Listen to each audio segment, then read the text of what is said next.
I'm gonna go into the averages now. I'll just go in order of like 2x2 through 5x5. I'm not gonna do it in the order that they happened. So for 2x2 round 1, it was like something like an 8-second average. I had a counting 9.530.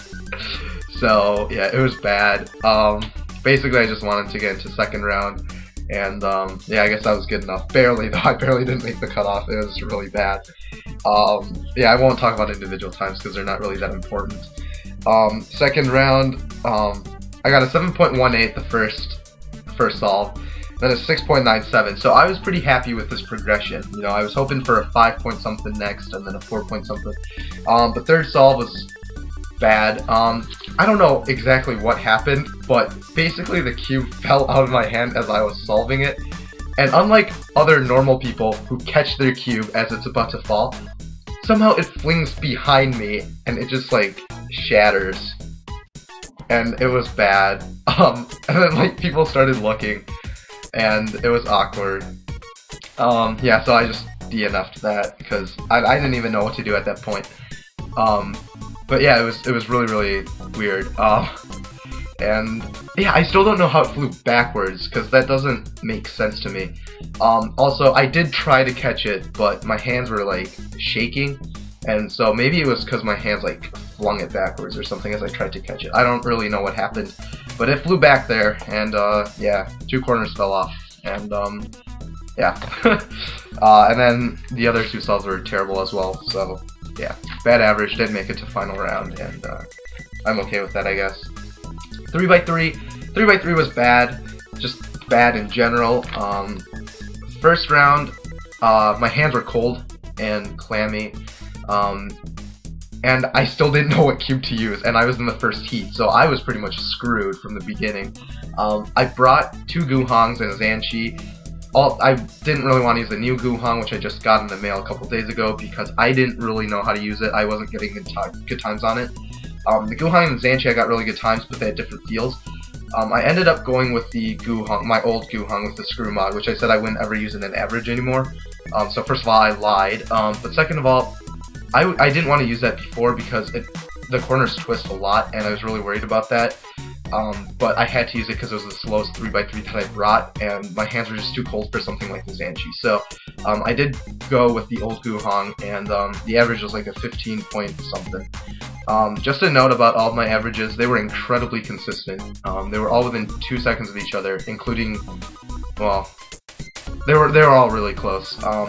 Especially for 3x3, all of my counting times are actually the same number of seconds. So first round was a 15 point something, and obviously that was enough to advance to round 2, which is all that really mattered, I guess. But I would have liked to get sub 15 on the first round and work my way through. But yeah, my hands were cold. I couldn't do anything to warm them up quickly enough. So I don't know. Yeah, it was just bad. And I didn't have any pops on 3x3 in the competition, but yeah, it was just bad. So second round of 3x3 was better, but it still wasn't that great. It was a sub 15. It was like a 14 point something average, which was easily enough to get into the final round. So that was good, but it was still a bad average. It was funny too because at my table I was practicing and I got like a 12.04 average of 5 and like a 13 point. It was like really low 13 average of 12. No, actually, yeah, it was like a 13.0 something average of 12. But yeah, I mean that's what I was expecting to get, but it turned out to be only barely sub 15, so that was really disappointing. Yeah, so that was round 2 of 3x3.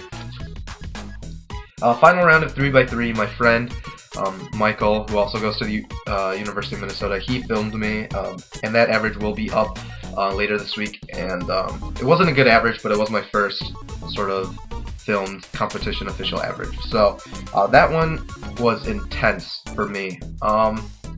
What I found out was that all my solves were better when I didn't have the stack mat timer display on the table. I did a lot better on the ones where it was just the timer in front of me and nobody could see my time. The reason I think behind that is that people just didn't watch me because they couldn't even see my time, so nobody cared. and they just wanted to watch other people like Chris Olsen since we were in the same heat for 3x3. So yeah, I mean, it was just lower pressure for me, and I think that really helped me out. I don't know, I might just be, I don't know. Yeah, so the first off was the 13.27. I was happy because at that point I just gave up on everything because it was the last thing of the day, and I already failed at 4x4, 5x5 earlier in 3x3, and definitely in 2x2, so I just had low hopes, and I was just gonna have fun, enjoy myself. Again, enjoy myself just does not sound right. But yeah, I was just gonna have fun, and at that point I really didn't care. But I got 13.27, and hope sort of sparked in me again, and yeah, I was really hoping that I could actually land a 13-second average. So 13.27 was good. Next solve was a 13.41, so my hopes like really got up there, and I was thinking, wow, you know, I might actually do this. I was pretty much trying to get 5th place in finals because the first 2 rounds there were basically 6 people who were neck and neck for top 5. It was really close, and yeah, actually it was Andrew Brown and me. We were pretty much neck and neck in round 1 and 2. He beat me in round 1, and I beat him in round 2, and so round 3 he sat next to me, and I sort of peeked at his times, and the first one he beat me, second one I beat him, third one, see, I got cocky, like I always do in everything I do. I see something going my way, and then I sort of screw it up. I got an 18-second solve. How that happens, I don't even know. I thought it was actually a decent solve. I thought it would have been like a 15, but no, it was 18, and I still don't really know how that happened. But yeah, so I got worried. Luckily for me, Andrew Brown got like an 18 point, no, it was like a 19-second solve.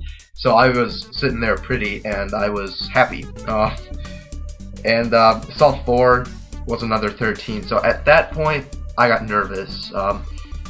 My hands in the beginning of the average were pretty steady. After the first solve, they started shaking. After the second solve, they really started shaking. At this point, after the 4th solve, it was like this, and I was just super nervous because the 5th solve would be incredibly important, right? Because I already had an 18-second solve, so I was assuming that I would get something under 18 for my 5th solve, and if anything under 18 and higher than 13 would be counting. So if, like for instance, since I already had 3 13s, if I got a 14, my average would probably not actually be sub 13. It would probably be a 14.0 something.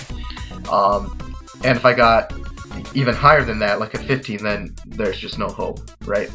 So I had to make sure that it was at least a 13. It turned out to be a 12.71, so that was awesome.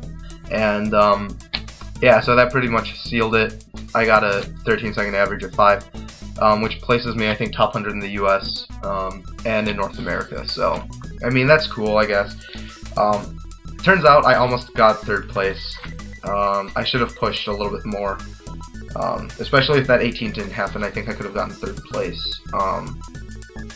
Yeah, it was really close. 3rd place was a 13.4 average. Mine was a 13.51. 5th place, by the way, just for feces and giggles, was a 13.53 average. It was 0.02 away from me, and that was Warsaw Lee who got 5th. So, yeah, it was really close. Andrew Brown, I don't know what he got. He ended up getting something behind that, I guess.